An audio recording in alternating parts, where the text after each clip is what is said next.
നമസ്കാരം guys, Aditya here. അപ്പൊ ഇന്ന് നമ്മൾ ഡിസ്കസ് ചെയ്യാൻ പോകുന്നത് എന്തിനെ കുറിച്ചാണെന്ന് നോക്കിയാലോ. നമുക്ക് ക്യാനിന്റെ യൂസേജ് എന്താന്ന് നോക്കാം. നമ്മൾ പലപ്പോഴും ഉപയോഗിക്കുന്ന ഒരു വാക്കാണ് ക്യാൻ. അപ്പൊ എന്തിനാണ് നമ്മൾ ഇത് ഉപയോഗിക്കുന്നതെന്ന് നോക്കിയാലോ. ക്യാൻ നമ്മൾ പൊതുവെ ഉപയോഗിക്കുന്നത് നമ്മുടെ കഴിവുകൾ സൂചിപ്പിക്കാനാണ്. കഴിവുകൾ മാത്രമല്ല, പല പല യൂസേജ് ക്യാനിനുണ്ട്. നമുക്ക് ഇന്ന് എന്ത് ചെയ്യാം, എബിലിറ്റീസിനെ കുറിച്ച് പറയാം. എബിലിറ്റീസ് ആണ് കഴിവ്. കഴിവുകളെ കുറിച്ച് ചോദിക്കാനും കഴിവുകളെ കുറിച്ച് പറയാനുമാണ് നമ്മൾ ക്യാൻ ഉപയോഗിക്കുന്നത്. അപ്പൊ നിനക്ക് നീന്താൻ കഴിയുമോ എന്ന് നമുക്ക് എങ്ങനെ ചോദിക്കാം? Can you swim?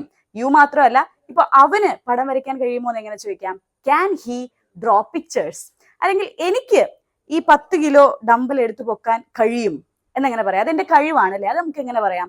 I can lift 10 kg dumbbell. എനിക്ക് അത് എടുത്തു പൊക്കാൻ കഴിയും. അല്ലെങ്കിൽ എനിക്ക് പാട്ട് പാടാൻ കഴിയില്ല, അത് നമുക്ക് എങ്ങനെ പറയാം?